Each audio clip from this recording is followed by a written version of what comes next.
வணக்கம் நண்பா, நான் உங்கள் ஜீஸ் நவீன். மீண்டும் உங்களை சந்திப்பதில் மகிழ்ச்சி. 2002ல் ரஜினி சாருடைய தயாரிப்பில் வெளிவந்த படம் தான் பாபா. ஸோ அந்த டைமில் பார்த்தீங்கன்னா பாபா படத்துக்கு மிகப்பெரிய எதிர்பார்ப்பு இருந்துச்சு ரசிகர்கள் மத்தியில். அந்த படத்துடைய போஸ்டர்ஸ்லாம் வரும்போது தலைவருடைய கெட்டப்பே பயங்கரமாக இருக்கேன்னு சொல்லிட்டு பெரிய லெவலில் ரசிகர்கள் எதிர்பார்த்தாங்க. படமும் ரிலீஸ் ஆணுச்சு. ஓப்பனிங்கும் தாறுமாறான ஓப்பனிங். ஆனால் படம் வெளியான 2-3 நாட்களில் பார்த்திங்கன்னா திரையரங்கத்தில் கலவரத்துக்கு பின்னணியில் பார்த்தீங்கன்னா பாமக கட்சியினர் இருந்தாங்க. ஸோ அந்த டைமில் ரஜினி சாருக்கும் அன்புமணி ராமதாஸ் இவங்களுக்குள்ள ஒரு மிகப்பெரிய மோதல், வார்த்தை மோதல் உருவாகி ரஜினி சாருடைய படம் வரும்போது தமிழகம் முழுவதும் திரையரங்கத்தில் பாமக கட்சியினர் குண்டெறிவோம்னு சொல்லி ஒரு வதந்தியை கிளப்பினது மட்டும் இல்லாமல் திரையரங்கத்துக்குள்ளே படம் பார்த்துக்கிட்டு இருந்த ரஜினி சாருடைய ரசிகர்களை தாக்குனாங்க. மீண்டும் ரஜினி சாருடைய ரசிகர்கள் பாமக கட்சியினரை தாக்குனாங்க. இதன் மூலியமாக பார்த்திங்கன்னா தமிழ்நாடு முழுவதும் அந்த ரஜினி சாருடைய ஃபேன்ஸுக்கும் பாமக கட்சியினருக்கும் ஒரு மோதலே வெடிச்சிச்சு. கலவரங்கள் ஏற்பட்டுச்சு. பல பேர் மண்டை உடைக்கப்பட்டுச்சு. ரஜினி சாருடைய போஸ்டர்கள் கிழிக்கப்பட்டுச்சு. ராமதாஸுடைய போஸ்டர்கள் கிழிக்கப்பட்டது. ஒரு மிகப்பெரிய கலவரம். கிட்டத்தட்ட அன்னைக்கு இருந்த கவர்மெண்ட்டுக்கு அது ஒரு மிகப்பெரிய தலைவலியாகி நிறையா திரையரங்கத்துக்கு பாபா படத்தை போடாதீங்க, போட்டால் எங்களால் பாதுகாப்பு கொடுக்க முடியாதுன்னு அன்னைக்கு இருக்கின்ற அரசு பாமகவுக்கு ஆதரவாக செயல்பட்டது. ஸோ அந்த நிலையில் பார்த்திங்கன்னா அந்த படம் பெருசாக ஓட வேண்டிய படம் ஃப்ளாப் ஆணுச்சு. ஸோ இது எல்லாருக்குமே தெரிஞ்ச கதை தான். பாபாவுடைய ஃப்ளாப்புக்கு பின்னாடி இதுதான் நடந்தது. இதை ஏன் இப்போ சொல்கிறேன் அப்படின்னு கேட்டிங்கன்னா, இதெல்லாம் ரஜினி சாருக்கும் அந்த அன்புமணி ராமதாஸ் அவங்களுக்கும் நடுவில் ஏற்பட்ட பிரச்சனை. ஆண்டுகள் பலது ஓடுனுச்சு, காலங்கள் ஒன்றுச்சு. அப்படியே இன்றைக்கி பார்த்திங்கன்னா அன்புமணி ராமதாஸுடைய மகள் சங்கமித்ரா அவங்க ஒரு படம் தயாரிச்சிருக்காங்க. அந்த படத்துடைய பேர் அலங்கு. அந்த படத்துக்கு மிகப்பெரிய அளவில் பணம் போட்டு தயாரித்த பிறகும் பார்த்திங்கன்னா அந்த படத்துக்கு வெளியில் ஒரு விளம்பரம் கிடைக்கல. இந்த நிலையில் இந்த படத்தை ஒரு பெரிய நடிகரை வச்சு வெளியில் ரிலீஸ் பண்ணால் ட்ரெய்லரை ஒரு பெரிய நடிகர் இந்த படத்தை ட்ரெய்லரை பார்த்துட்டு பாராட்டினா படம் வெளியில் ரீச் ஆகும், நிறைய பேருக்கு தெரியும். இதன் மூலயமா படத்துக்கு கூடுதல் டிக்கெட்டுகள் ரசிகர்கள் வந்தாங்கன்னா கிடைக்கும் அப்படின்னு சொல்லி அந்த படத்துடைய தயாரிப்பாளர் சங்கமித்ராவுடைய தந்தை அன்புமணி அவர்கள் தரப்பில் ரஜினி சார்கிட்ட பேசுகிறாங்க. ரஜினி சார் உடனே அதுக்கு நான் பண்ணித்தரேன், வர சொல்லுங்கள் உங்கள் மகளன்னு சொன்னோன்னே சங்கமித்ராவும் இன்றைக்கி காலையில் பார்த்திங்கன்னா ரஜினி சாரை சந்தித்து அந்த ட்ரெய்லரை காமிச்சிருக்காங்க. ஸோ ட்ரெய்லரை பார்த்துட்டு தலைவர் பாராட்டி படம் வெற்றி பெறும்னு சொல்லி வாழ்த்தி அனுப்பியிருக்காங்க.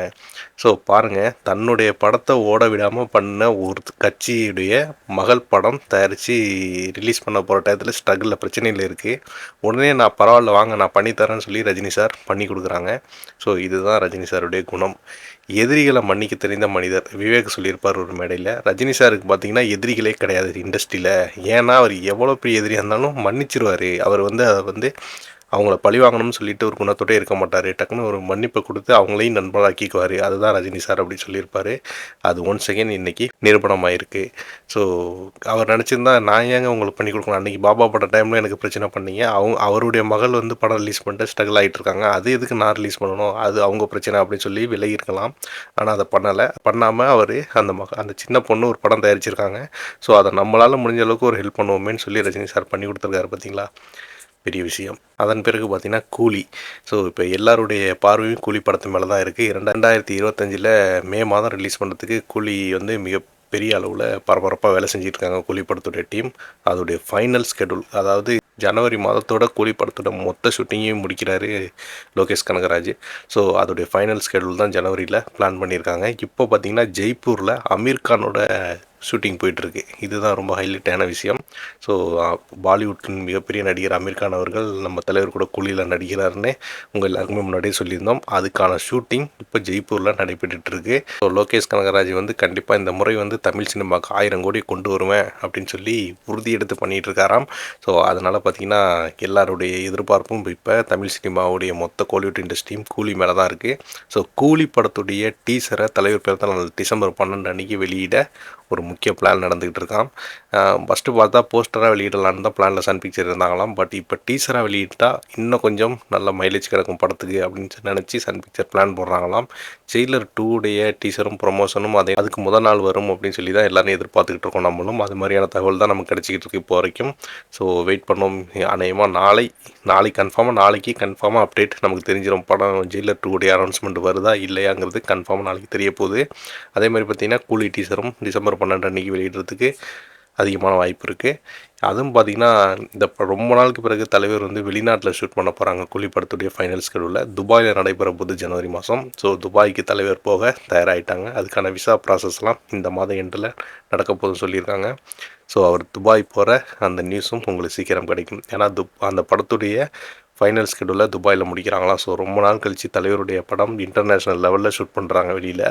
ஸோ இதெல்லாம் வச்சு பார்க்கும்போது கூலியோட பிரம்மாண்டம் என்னங்கிறது உங்களாலே கணிக்க முடியும். இன்னொரு சுவாரஸ்யம் என்னென்னா, கூலி படத்தில் தலைவர் கூட நடிக்கிற அமீர் கான் 29 வருஷத்துக்கு பிறகு மீண்டும் தலைவர் கூட நடிக்கிறாராம்.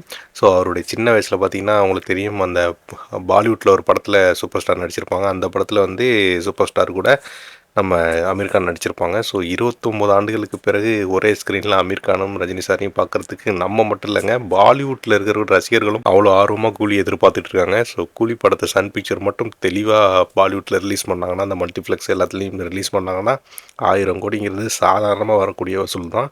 ஸோ அதுக்கு மேலேயும் போகும் அப்படின்னு சொல்லி எதிர்பார்க்குறாங்க.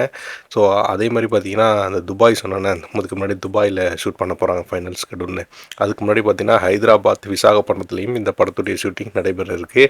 ஸோ இந்த படத்தை பார்த்திங்கன்னா ஒரு பிரம்மாண்டமாக, இதுக்கு முன்னாடி பார்த்திங்கன்னா ரஜினி சாருடைய படம்லாம் இப்போ அவருடைய வயதை காரணம் காட்டி ஒரு லொக்கேஷனில் குறிப்பிட்டு மாதிரி எடுத்துக்கிட்டு இருந்தாங்க.